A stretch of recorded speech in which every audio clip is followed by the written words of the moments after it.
이름을 기록할 때는 가이사라고 말하지 않고 가이우스 옥타비우스예요.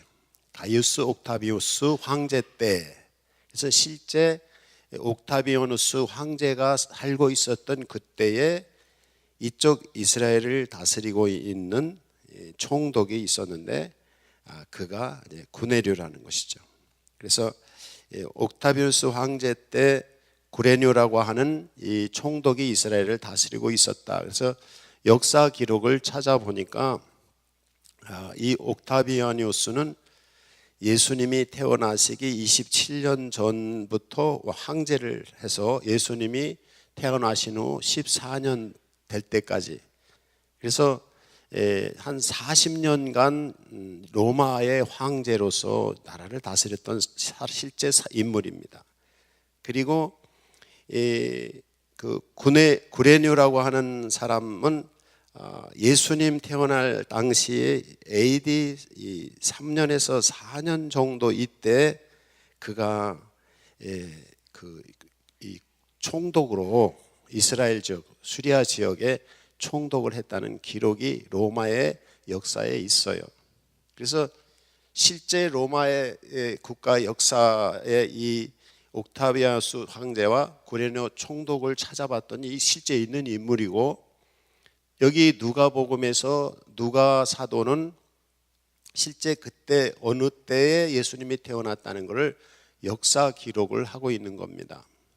그래서 그때 이 옥타비아누스 황제는 이 팍스 로마 운동을 벌였어요. 이 팍스 로마라는 건 로마의 평화, 온 세계를 지배하는 로마의 평화를 이룩하겠다고 그래서 온 자기가 다스리고 있는 로마가 지배하고 있는 곳의 모든 지역에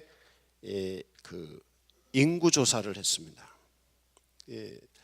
이 통치자들이 인구 조사를 하는 이유는 뭔가 하면 인구 조사를 통해서 거기서 병역, 세금 뭐 이런 것을 거둘 수 있는 기본 자료가 되는 겁니다.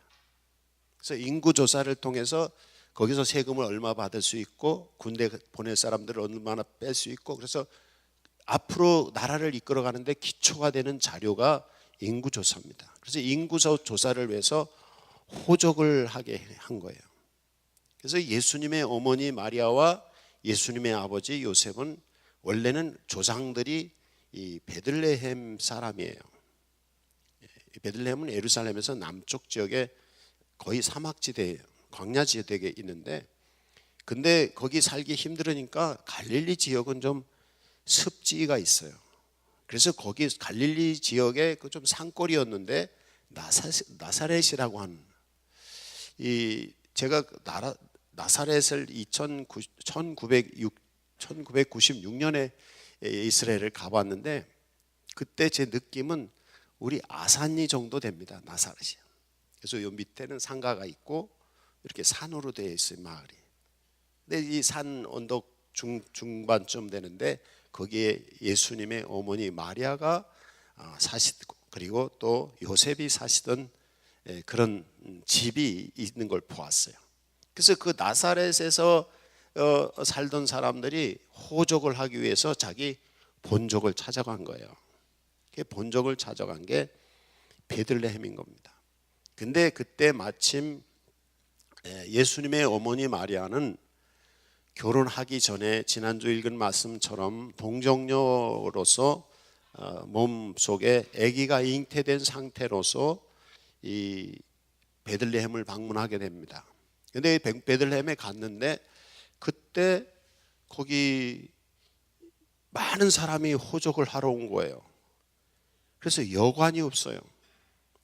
베들레헴도 그렇게 큰 동네가 아닙니다. 조그만 동네인데 산 꼭대기에 있는 조그만 도시예요. 근데 거기 있을 곳이 없어요. 그래서 이제 결국에 이 임산부인 마리아와 요셉이 이 잠잘 곳을 찾았는데 그 찾은 곳이 마구간이었어요. 그래서 여관이 없고 집이 없어요. 많은 사람들이 와서. 그래서 결국에 마구간에 가서 이제 잠을 자게 됐어요.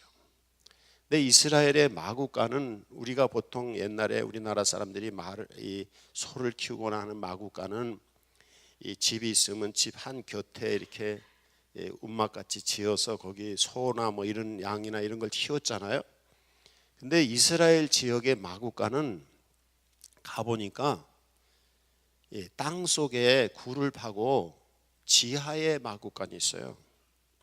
이 그쪽 지역의 날씨는 밤과 낮의 기온차가 아주 높아요. 그래서 낮에는 밖에 이렇게 활동을 해서 덥고 하지만 그 덥던 날씨가 저녁만 되면 아주 떨어지는 거예요. 그래서 지하에다가 땅을 파고 거기에 마구간을 지었어요.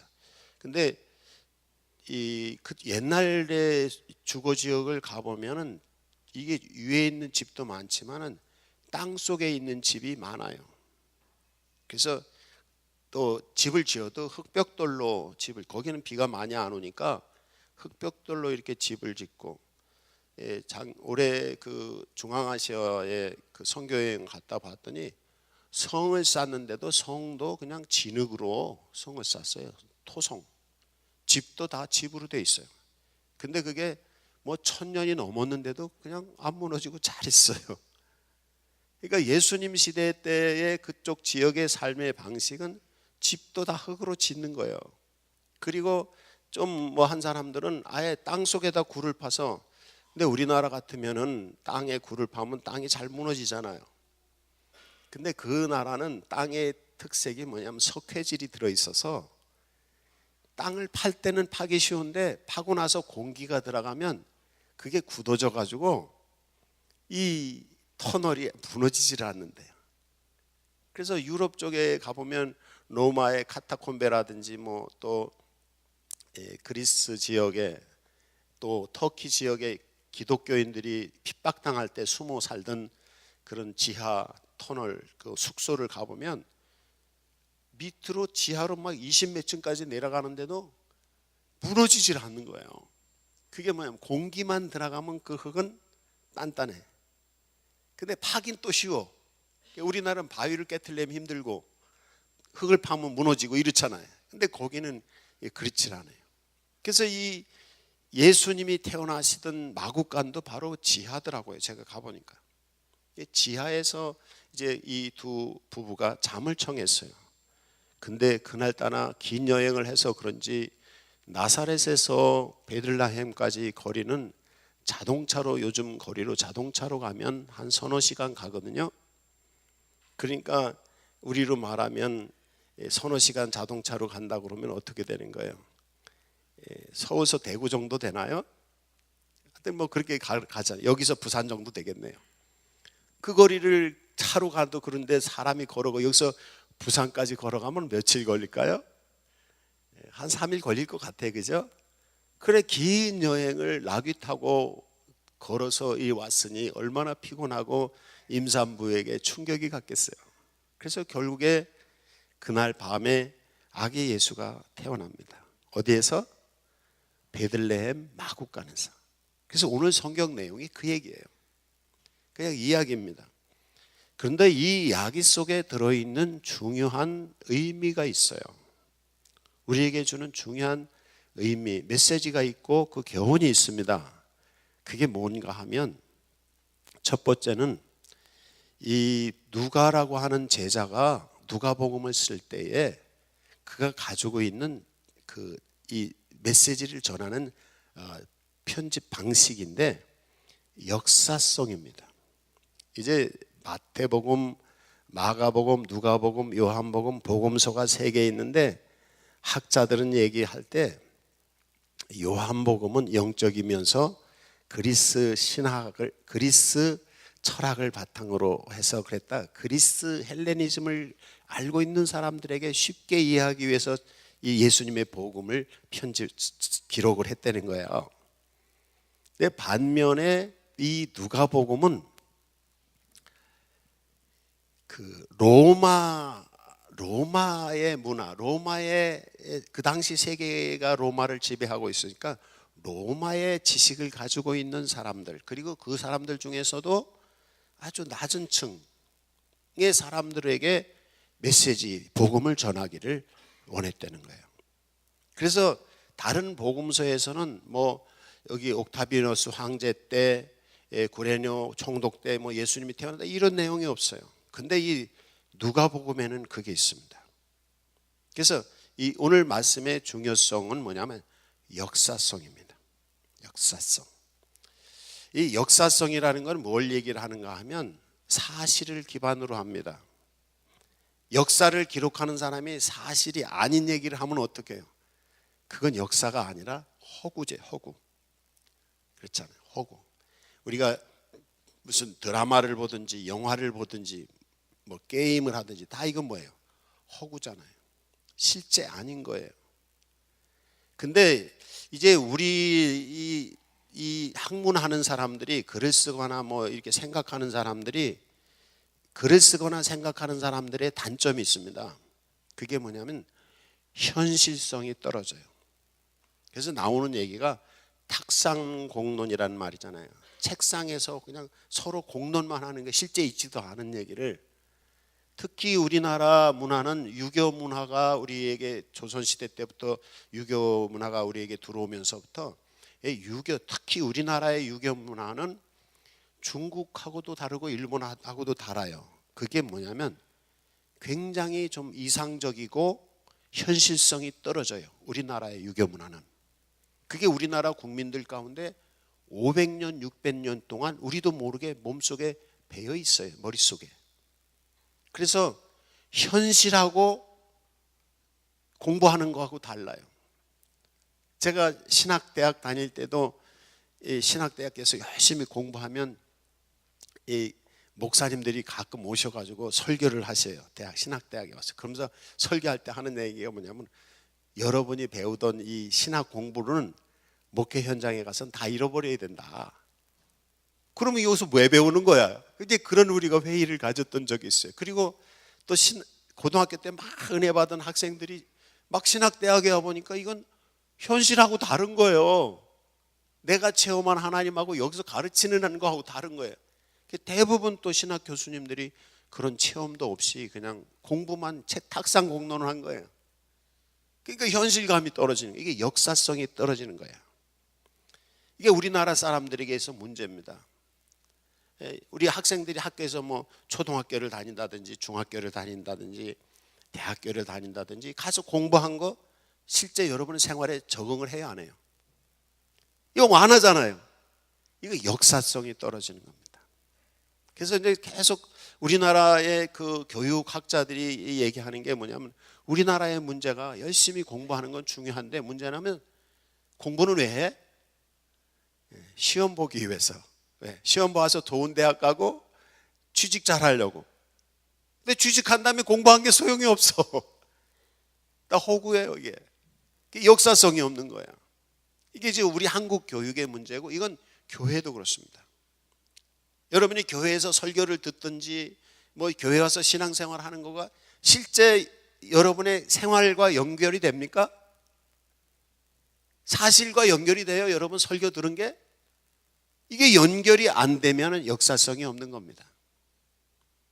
그래서 이제 요즘에 새롭게 우리 한국의 교육을 바꿔야 된다고 하는 게 무슨 교육을 하니 무슨 교육을 하는 게 그게 다 뭐냐면 역사성 있는 교육을 하자는 이론이에요. 여기 누가 사도는 예수님의 복음을 전할 때 그냥 상상으로서의 예수님, 우리를 구원하실 거야.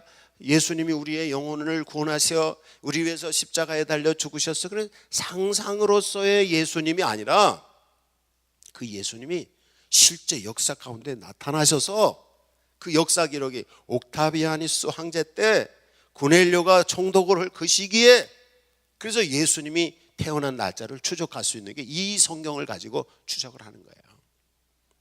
그래서 예수님이 태어난 때부터 AD 1년, 2년 이렇게 이제 날짜를 계산해서 지금이 AD 2018년인 것이죠. 이게 이 성경을 기반으로 해서 지금 역사가 기록이 되는 겁니다. 그러니까 우리가 믿는 예수님은 실제 역사 속에 계신 분이다? 아니다? 실제 역사 속에 계신 분인 거예요. 그런 것처럼 우리가 믿는 예수 그리스도는 우리의 실제 생활과 연결이 된다 안 된다? 되는 거예요. 그 전에 어떤 분이 그런 얘기를 해요. 아유, 성경에 나는 기적은 예수님 때 그때나 있는 거지 지금은 그런 거 없어. 그런 얘기를 들은 적이 있어요. 아닙니다. 삼위일체 하나님, 성부, 성자, 성령 하나님은 실제 계신 분이고, 그 실제 계신 분은 우리의 실제 생활, 역사 가운데서 역사하는 분이에요. 이걸 믿으셔야 됩니다. 제가 오늘 아침에 이제 커피를 마시는데, 그 커피를 이렇게 마시려니까 커피 값이 비싸요. 그래서 이제 커피 값이 비싸니까 생 커피 콩을 사다가 그걸 집에서 직접 로스팅해서, 또 우리 아이들이 그 커피 내리는 기계를 이제 사다 줘서 그걸로 이제 커피를 내려서 먹거든요. 근데 몇 주 전인데, 거의 한 달 넘은 것 같은데, 여기 계신 분 중에 누가 갖다 주셨는지 몰라요. 커피를 우리 집 문 앞에 갖다 놓으셨는데 그 커피가 너무 맛있는 거예요. 근데 그 커피의 이름은 없어요. 보통 커피 먹을 때 무슨 커피 하면 무슨 맛을 알고 이제 가르쳐 먹거든요. 그래서 커피를 좀 이렇게 맛있게 먹는 분들은 날씨에 따라, 기후에 따라, 느낌에 따라서 커피가 다 맛이 달라요. 커피 나는 지역에 따라서. 그래서 무슨 날은 이제 저 같은 경우는 좀 날이 흐르고 습도가 많은 때는 중미 쪽 커피를 마셔요. 그쪽이 날씨가 습도가 높을 때는 괜찮아요. 그리고 이제 그 맑은 날 이런 때는 이제 습도가 낮을 때는 아프리카 쪽 커피가 또 맛이, 그러니까 시와 때에 따라 똑같은 커피도 맛이 달라요. 근데 이게 커피를 가져왔는데 거기다가 손 연필로 쓰셨더라. 누군지 아직도 몰라요. 그래서 거기다가 코케헌이라고 썼더라고요. 그래서 나는 그런 커피를 먹어본 적이 없거든요. 그래서 그 커피를 이제 이 로스팅 해가지고 이제 먹는데, 여지껏 먹어본 커피하고 정말 멋이 다른 거예요. 그래서 이거 무슨 커피인지 그냥 코케헌이가 뭔가 그래서 인터넷에 이제 찾아본 거예요. 그래서 우리 딸이 이제 너무 맛있으니까 도대체 이 커피가 무슨 커피냐고 이제 인터넷으로 찾아봤어요. 그랬더니 코케헌이가 아프리카에 있는 에티오피아에 에티오피아 커피 하면 이제 예가체프 커피라 그래서 그 커피는 고구마처럼 구수하고 과일처럼 새콤한 그런 맛이 그 커피에 있다고 그래요. 하여튼 저도 맛은 잘 모르는데 하여튼 그렇다는 얘기를 해요. 그래서 그런가 보다 하고 이제 늘 먹는데, 근데 그 코케헌이가 이디오피아의 예가체프 주에 있는 코케라고 하는 그런 지역이 있는데 거기서 난 커피래요. 근데 이 허니가 뭐냐면 그 커피를 만들 때 보통 커피는 물에다 씻어서 이렇게 말리거든요. 아니면 그냥 말리든지. 근데 이건 특별히 허니 프로세스를 했다는 거예요. 그래서 이 허니가 꿀이잖아요, 꿀. 달콤한 맛이 나게 어떻게 이걸 처리를 했나 봐요. 그래서 이 커피가 그래서 맛이 다른 것이에요. 그래서 이거 커피 맛있네? 그냥 우리 그냥 느낄 수 있잖아요. 다 먹어보면 누구든지 뭐 커피가 뭔지 모르는 사람도 맛있네 그러면 되는 거잖아. 근데 이 커피가 아프리카에 있는 에티오피아의 예가체프주의 코카라는 지역에, 근데 거기서 난 커피인데 거기 아주 땅이 좋아서 그 커피는 특별히 맛있는데 그 커피 중에서도 코케 프로세스로 해가지고 아주 새롭게 만드는 커피라는 거예요. 그래서 그걸 알고 먹으니까 또 어떨까? 맛이 또 다른 거야. 제가 왜 커피 얘기를 하는지 아세요? 역사성입니다. 역사성. 지금 얘기하는 게. 그러니까 이거 맛있네. 그리고 맛있는데, 근데 보통 이제 아프리카 거기 이디오피아 커피 먹을 때는 그냥 아까 얘기했듯이 구수하면서도 새콤한 맛이 있어요. 근데 이거는요, 코케헌이는 초콜릿 맛이 거기 가미된 거예요. 먹어보니까 한번 잡숴보세요. 근데 우리 집에 다 떨어져서 우리 집에는 오지 않으셔도 되겠어요. 잡술 수 없어요. 조금 있던 거 나눠 먹었는데 다른 사람들은. 근데 이게 뭐냐면 초콜릿 맛이 가미가 됐어. 그게 특별한 거야. 그래서 그냥 맛은 느꼈는데 이 역사성, 이게 어느 지역에서 어떻게 만들어졌다는 걸 아니까 더 확실해요. 지금 예수 그리스도를 믿으면 구원받습니다. 예수님이 베들레헴에서 난지 몰라도 되고, 예수님이 뭐 이스라엘 사람이 아니라는 거 몰라도 돼요. 그 예수 이름을 믿는 사람은 다 구원받습니다. 커피 먹으면 다 맛있게 먹는 것처럼. 그렇습니다. 어떤 분은 커피 먹으면 어떻게 해요? 쓰잖아요. 커피 먹을 줄 몰라서 쓴 겁니다. 커피를 달게 먹는 방법이 있어요, 그것도. 하여튼 그런데 예수님이 믿으면 구원받는 거예요. 믿으면 우리가 성령을 체험하고, 믿으면 구원의 확신을 갖고, 믿으면 하나님의 기쁨을 주시고 희락을 주시고 평화를 주시고, 믿으면 생명이 넘치고 인생이 바뀌는 거예요, 예수 믿으면. 그런데 실제 예수님이 역사에 살아계셨다는 걸 우리가 알고, 더군다나 성지순례를, 로마의 사람들은요, 역사성, 사실성을, 로마가 세계적인 국가가 된 이유가 있어요. 그게 뭐냐면 이 역사성이 있어서 가능한 거예요. 그래서 실제 예수님이 태어난 것을 로마의 콘스탄틴 황제는요 발굴을 하겠어요. 고고학자들을. 그래서 예수님이 태어나신 곳이 어딘지를 알고, 예수님이 십자가에 달리신 것이 어딘지를 알고, 왜? 성경을 가지고 추적해 간 거예요. 이 역사성이 굉장히 중요해요. 우리 교회에도 중요한 역사의 장소입니다.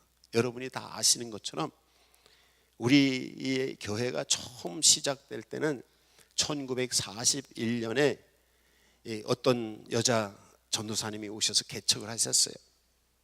그래서 이제 몇 명이 모였어요. 근데 또 일부 교인들은 신앙교회로 여기서 걸어서 다니셨어요. 우리 변장로님 아버지 권사님은 신앙교회까지 걸어서 다니세요. 전번에는 신앙교회 어떤 장로님이 왔는데 자기 큰아버지가 이 아산 지역 속장이었었대.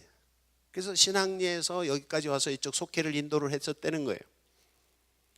근데 몇 년이 지나서 43년인가 몇 년이 지났었을 때 이제 그쪽 신앙리 다니던 속회 그 사람들하고 여기 있던 교인들하고 합쳐서 감리교회가 탄생이 된 겁니다.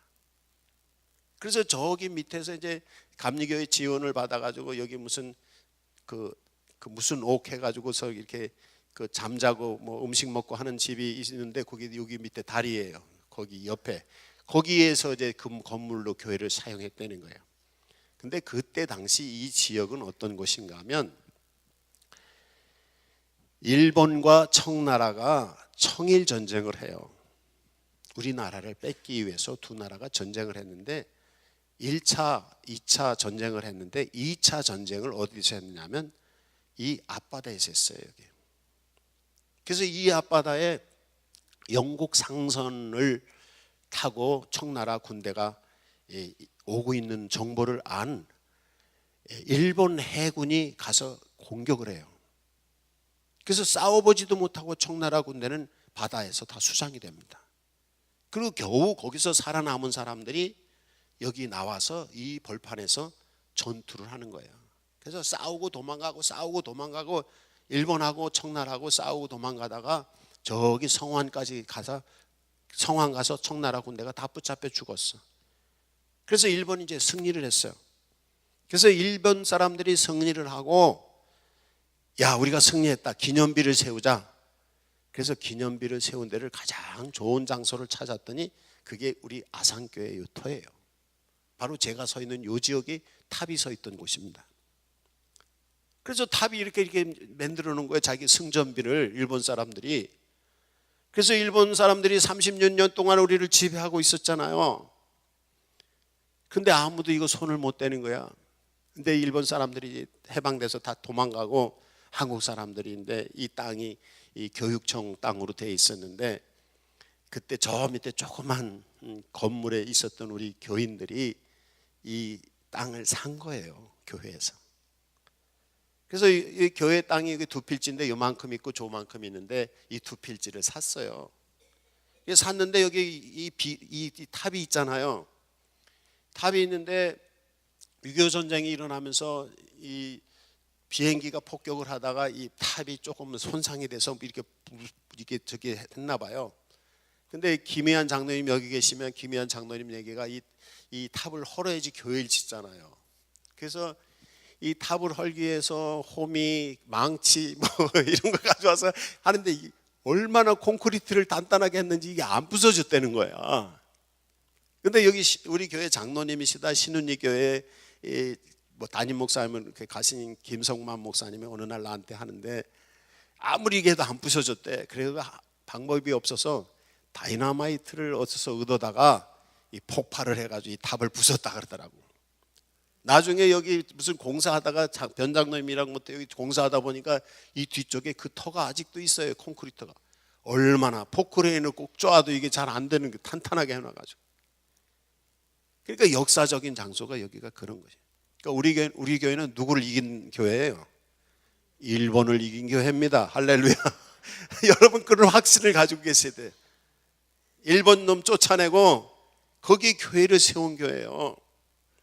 이 역사를 알면 어떻게 해요? 생각이 달라지는 거예요. 그죠? 그러니까 여기 누가복음에서 예수님이 태어나서 우리를 구원하신다고 하는 믿음을 가지고 있었지만 실제 역사의 얘기를 알고 그 자리에 그래서 또 직접 성지순례를 해서 찾아가 보면 느낌이 달라요. 그래서 제가 늘 공부만 하다가 몇 년 전부터는 직접 공부하던 것을 현장으로 찾아갑니다. 가서 직접 현장에서 보면서 그 공부한 거를 연결을 시키면 역사성이, 사실성이 있어요. 여러분이 신앙생활 한 거를요, 실제 역사성을 가지려면 성경을 듣기만 하지 말고 들은 말씀이 실제 역사성이 일어나려면 어떻게 되냐면 기도를 하셔야 돼요.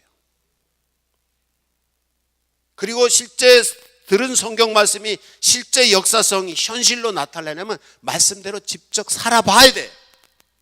그래야 거기서 그 말씀이 역사가 나타나요. 설교 들을 때 그냥 막연하게 아이고 목사님이 무슨 얘기하는가 보다 이렇게 그냥 막연하게 듣고 지나가면 그냥 깜깜이에요. 그러나 들은 말씀을 가지고 실제 기도를 할 때 하나님이 나타나셔요. 능력이 나타나요. 들은 말씀을 가지고 실제 그렇게 살아보니까 하나님이 역사를 하셔요. 이게 다른 거예요. 여기 왜 가이사 아구스도 얘기가 나오고 구레뇨 얘기가 나오는가 하면 바로 이게 실제성이에요. 우리의 신앙은 사실 역사성이고 실제성, 현실성, 사실적인 것입니다. 이거 믿으시기 바랍니다. 혹시 이제까지 신앙생활을 교회 생활은 따로 세상 사는 것은 따로 이렇게 사셨던 분들이 있다면 실제 속으로 들어오셔야 돼요.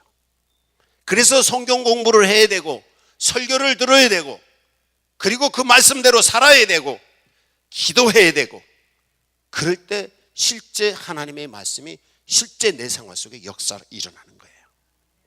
그게 굉장히 중요합니다. 말씀을 배우고 말씀대로 살아가는 사람은요 하나님의 말씀이 자기의 인생의 기준이 되는 거예요. 사는 방식이 어떻게 살아야 될지 모르는 사람이 성경 말씀을 제대로 배우고 말씀대로 살면 어떻게 살아야 될지를 생각하는 틀이 나오는 거예요. 삶의 패러다임이 열리는 거예요. 라이프 스타일이 만들어지는 거예요. 이게 말씀 속에서 나오는 거예요. 우리의 신앙은 그냥 교회 갔다 오고 이게 아니에요. 우리의 실제적인 것입니다. 여러분의 생활의 터전에 역사성을 찾으셔야 돼요. 신앙의 역사성을 찾으셔야 돼요. 이게 중요한 것입니다. 그냥 막연하게 믿고 그럼 믿으면 복받고 이게 아니에요. 말씀대로 살아갈 때 말씀의 역사성, 사실성으로 들어갈 때 하나님의 능력이 내 현실 가운데 나타나는 거예요. 이 믿음 가지시기 바랍니다.